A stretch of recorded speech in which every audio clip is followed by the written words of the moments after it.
Hello, everyone. Welcome back. I'm your host, Steven Avalos, alongside my dad. Hello. And today we're going to be going over our usual football picks and talking about baseball. But today, to start things off, we're going to talk about the firing of John Gruden.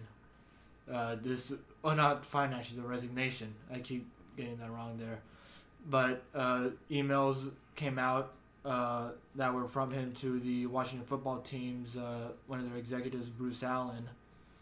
And the investigation was mainly about the Washington football team, but they found emails from Gruden during it, and it contained lots of racial slurs, homophobic and misogynistic slurs as well, and created a lot of public turmoil. It's obviously an awful thing, and Gruden announced his resignation.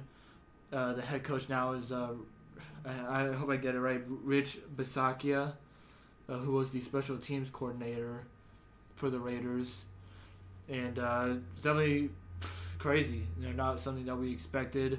We definitely didn't think Gruden would be the first coach to be fired this year. We thought it would be Matt Nagy or Urban Meyer.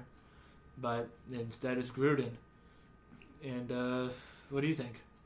Well, what I find interesting is that the Raider organization, while they came out and said the Raiders have always supported diversity. And for the most part, they have. The organization has. But when it came down to firing Gruden, the owner basically didn't. He just had him resign. He should have been fired a couple days actually before this when the leak first came out. And he did nothing. He let basically the NFL fire Gruden, not instead of him doing the job he should have done. Mark Davis continues to be a weak person, a weak owner, and is a disgrace to the NFL. Yeah.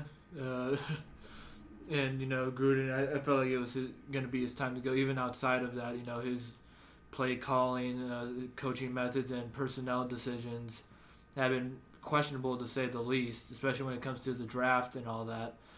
Lots of boneheaded decisions during the games,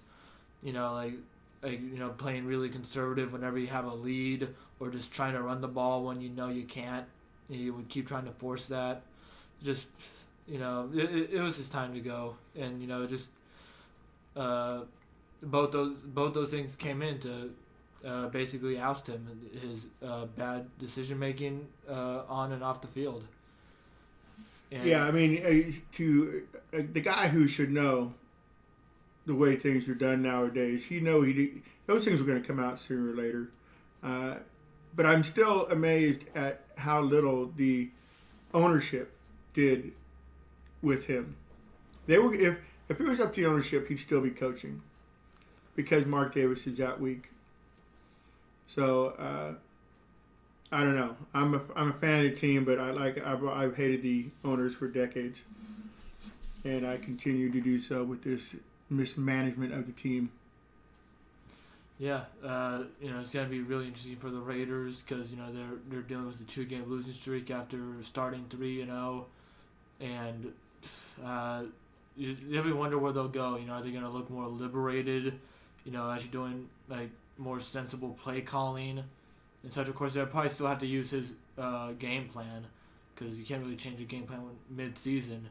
But I have to think there's got to be some adjustments made. Greg Olsen will still be he'll now be doing the play calling on offense, and Bradley will stick around for play calling on defense. I think we'll talk more about possible head coaches later on that can take over next year. But and more is going to come out about everything that he said, what he did, and how it's going to be more about the Washington football team, if anything. They already gotten enough on Gruden. They might find more, but we got to remember the investigation is about the Washington football team. So if that's what they got on someone that wasn't even part of the organization, then when they actually get on the subject of their investigation, is going to be even worse, I'm pretty sure. Next up, though, baseball. The division series are almost over. It's almost all been upsets.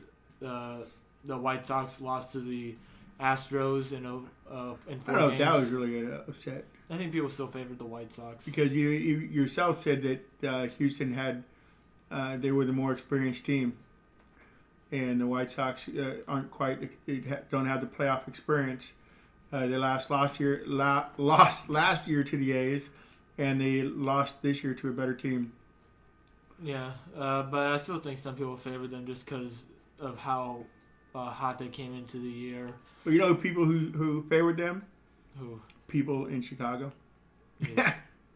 But then another upset too. Rays losing to the Red Sox, also in 4 games, and that was an upset. Back to back. The 2 last losses in that game were walk-offs, just crushing right there. And the Rays made a good effort, but just Boston, they just persevered. There's obviously some questionable calls during that series, especially like at the plate, but it is what it is. Brewers also automatic umpires. Brewers lost to the Braves, and that also 4 games. No, that was a shocker. Yeah, I wasn't as shocked about that one, but I kind of wanted the Braves to win, but I just thought Milwaukee was better equipped. And then you got the Giants and Dodgers. That one is still going on. That one is going to Game 5, so winner advances to play the Braves. Have the Dodgers announced their starting pitcher? I don't know yet. Arias? Urias. I think he's most likely, but I know Webb is starting for the Giants for sure. Webb the Terminator. What do you think that is a new name for him? No. No? No. How about the Web of Victory? Agony of Defeat? No. Just Webb. Okay. I'll just go by that. Okay. I think the Giants will win, though. Yeah, same here. Yeah, I think it'll be not a really close game, like maybe a 2 or 3 run difference. That'd be it for me, though, on how I think it goes. Then the Astros and Red Sox. I think Astros will win that in 4. Although I don't want, I wouldn't want the Astros to win. That's where I have it going. Yeah, I hate the Astros too. They can go to hell. Yeah. But anyways, though, we'll go to our games from last week. So we'll be really quick with this one. Rams and Seahawks. Actually, I think we already talked about that one just because we recorded. That was on the Thursday game? Yeah, I think we recorded after that. Yes, we did. We did talk about that one. Okay, so Raiders and Bears. Raiders did not look like they were in that game. Bears, they looked like they wanted to win more, especially Matt Nagy. Fitting that John Gruden's last loss is against Khalil Mack, who, was one of his worst decisions. Oh, very much so. Jets and Falcons, that one was in London. Atlanta looks pretty good. Jets had a horrible start. They made it a little bit closer, but Atlanta still won. Kyle Pitts is starting to flourish a bit, and I like what they're doing with Cordero Patterson. Eagles and Panthers. Panthers should have won this game. They had the ball so many times, and their defense was doing so well, but they just could not capitalize on anything. It was just pretty lame on offense. But kudos to Philadelphia for pulling out a victory when they weren't expected to. Kudos, really. Green Bay and Cincinnati, kickers could not do anything in this game. It was just 5 misses within 3 minutes. Yeah, it's awful. Pretty pathetic. Yeah, but Mason Crosby came out on top, made something in the 40s, I believe he made. He missed an extra point and 3 field goals. Yeah, and then the New England and Houston game, Houston almost pulled out an upset there. It would have been a big upset too. So close. 9-point underdogs, but didn't win. Tennessee and Jacksonville. Tennessee was pretty dominant. Derrick Henry, he does what he usually does against Jacksonville and scores plenty of touchdowns. Detroit and Minnesota. This one, barely any scoring, and I'm glad I went with the under on that one. Yeah, we both had the under. But so crushing for Detroit to lose 2 games in the last 3 weeks to a 50-plus yard field goal when they had the lead. Yeah, first team ever to do that. It happened to Denver and Pittsburgh, a lot more scoring than we expected. Pittsburgh looked pretty good. I thought they would. The Denver Broncos would have won with Bridgewater. Did not. They did not look good most of the game and had to play catch up. Well, the over/under was 39.5. I think we both went over. I went under because I really thought no over. one would have scored because it was gonna be like a defense game. Miami and Tampa Bay. Tampa Bay just dominated this one. Miami is in big trouble right now. New Orleans and Washington. A lot more scoring than I expected, but New Orleans still came out on top. Ton of scoring, 55 points. Cleveland and the Los Angeles Chargers. That was a great game. Both teams scored 40 plus, and it was great. It was a great game. 41 points were scored between both teams in the fourth quarter. 41. Next up, we got the Niners and Cardinals. Boring. Yeah, pretty boring overall, but Kyler Murray still pulled out a victory. The Cardinals scored first drive of the day in the game in like 2 minutes and didn't do anything until the fourth quarter. Yeah, 17-10 Cardinals. Giants and Cowboys. Cowboys dominated it, and there's got a lot of trouble with Daniel Jones, Kenny Golladay, and Saquon Barkley all dealing with injuries. Then you got the Buffalo Bills and Kansas City Chiefs. Kansas City was favored, but I think a lot of people had a feeling that they should have gone with Buffalo, and if they did, they were correct. And we were correct. Yeah. Yes. Indianapolis and Baltimore, almost a really big upset. Spread-wise, a big upset indeed. I don't see how many people could have gone for Colts to cover. While they didn't cover by one, I mean, everybody would expect Ravens to dominate, and they didn't. Yeah, but still pulled out a win though. They dug a deep hole for themselves and got out of it. That's what good teams do. It's not good to get into the hole, but if you can get yourself out, that's good.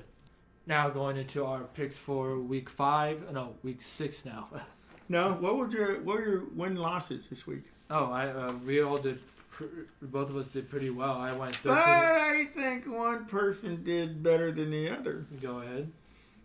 Yes, straight up, I went 15-1 against the spread, 12-3-1, and over under 9-7. How'd you do, son? I got 13-3 straight up, and that's great week. Yeah, my total is 55-25, 9-6-1 against the spread. I'm now 39-2 overall, and 10-6 over under my first winning week. After I think I went 2 straight times like hovering around 500. Congratulations! I'm 3 games back over under. You had a great week. All right, now into our picks for week 6. What you got? So first off, for Thursday Night Football, Tampa Bay and Philadelphia. Tampa Bay is favored by 7, and the over-under is 52.5. This one is probably one of the easier picks in my opinion. I think it's easy to say that Tampa Bay should be able to score plenty of points. I don't see why they shouldn't cover, to be completely honest. And I think Philadelphia will have to get some points in, so I'd go over as well. So Tampa Bay wins, covers, over. I got Tampa Bay winning, covering, and under. All right, next up, Miami at Jacksonville. Jacksonville is a 3.5-point underdog, and the over-under is 47. This one, it's going to be brutal. It's in London, too. Just both London matches this year are just awful. But both teams are just not playing well at all right now. And I can see enough scoring. I think they could both get well over 20, between 20 and 30. Jacksonville's offense they've been looking slowly, just a little bit better. Lawrence is looking comfortable at quarterback, and Jacksonville has an awful defense, so I think Miami can also get some points in as well. So, but dudes, are the Jags playing well enough to win? That I'm not so sure about. But if Tua plays, I'll have Miami win. I don't think he will. But if he does, I'd have them win. But you know what? I'm going to go with Jacksonville. I am pull off an upset. I am saying the same thing, and I'm going over. I'm going over as well. Once again, I'm going to ask. You seem to be looking at my picks. Have you been looking at my picks? No. Okay. Now, Chargers and Baltimore Ravens. Ravens are 3-point favorites. Over-under is 52. I'm going to go with the Chargers on this one. Chargers just look like they're mowing through everybody. But I think it should be a really fun game nonetheless. And I'm going to go with the over. I don't see why they should go under at all. I'm going with the Chargers to win, cover, and under. Okay. Minnesota and Carolina. This one I think is one of the easier ones to go under on. Both offenses had pretty weeks. Definitely Minnesota in the last two, and Carolina sometimes can be inconsistent. So I think it's an easy call to go under.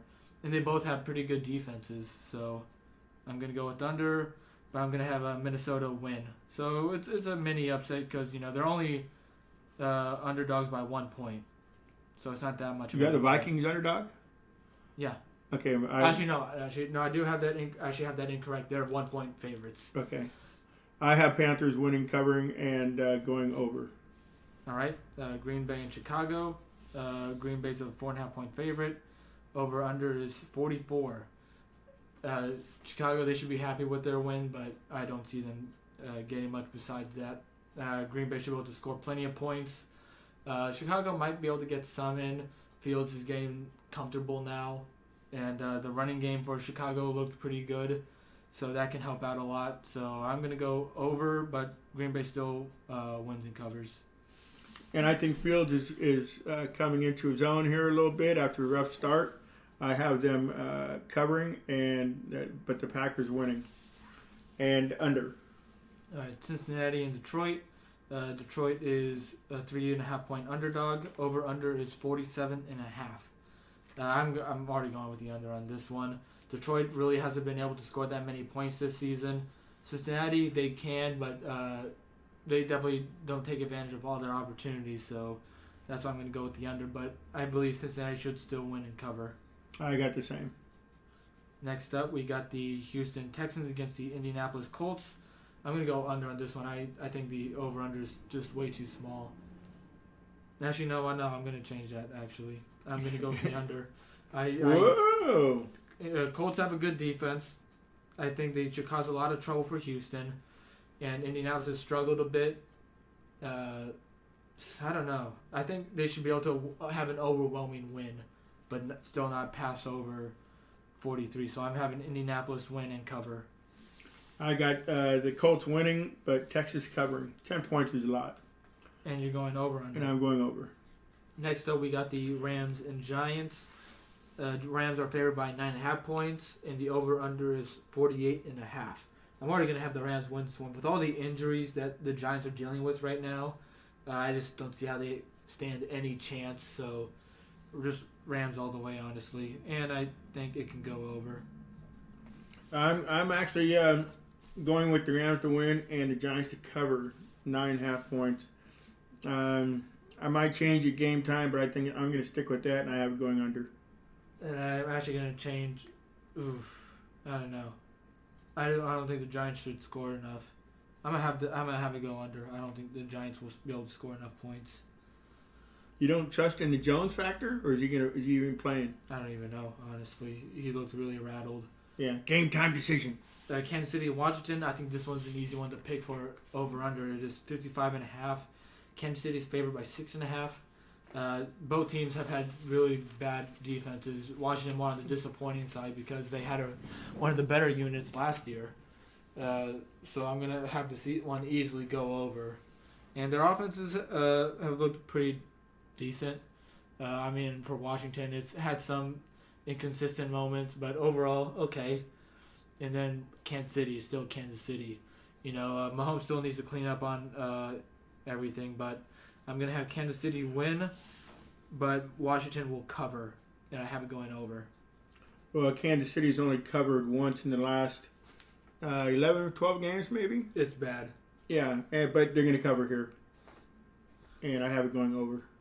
All right, Arizona and Cleveland. Cleveland's favored by 3. Over-under is 49.5. I could see this one being similar to Arizona and the Niners.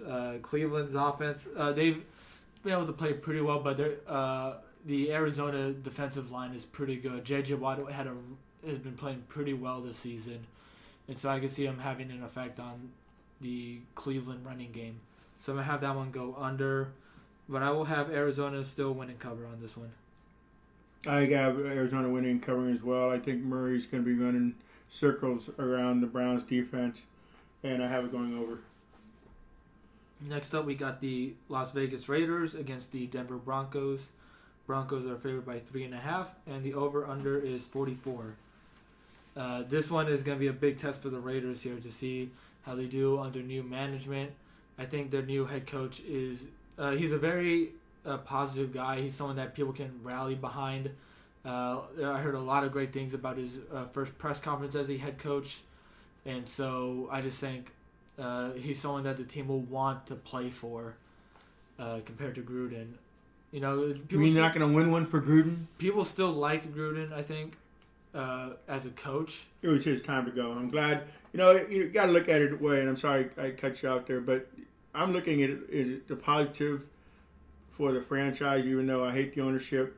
But they're going to save $70 million on that contract. So, I'm sorry, I cut you out. What were you saying? No, it's all good. I think they can come out in this one with a bounce back. I think they actually look good on offense to start a game, even though they are going against a good Denver defense in Mile High Stadium. I just have enough faith in them in this one. I'm kind of going out on a limb, too. Well, they can't play any worse than they did last week. Last week was pretty pathetic.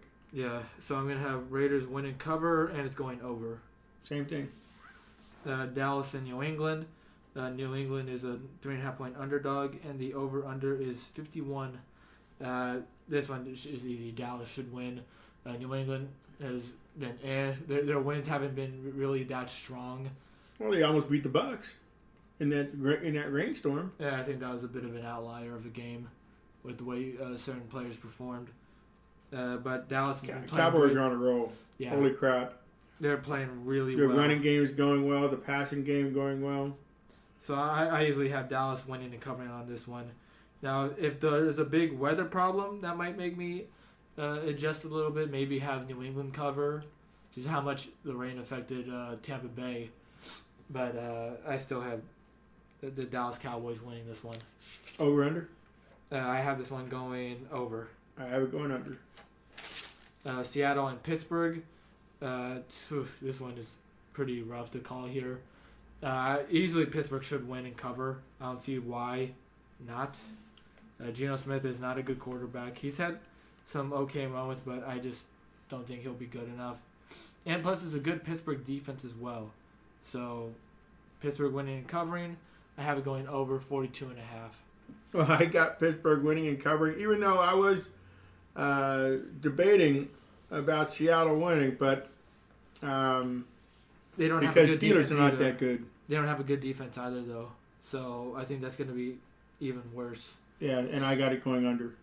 I have it going over. I think Seattle will get some late points in, kind of similar to how the Denver Broncos got some late points in their game last week. Buffalo and Tennessee, this is the last one of the week. Tennessee is a 5.5-point underdog, and the over-under is 54. I got Buffalo winning this one easily. Tennessee, they kind of picked up their strides in offense after missing. Well, how's the Bills' running defense? They're gonna need to step up against the Titans.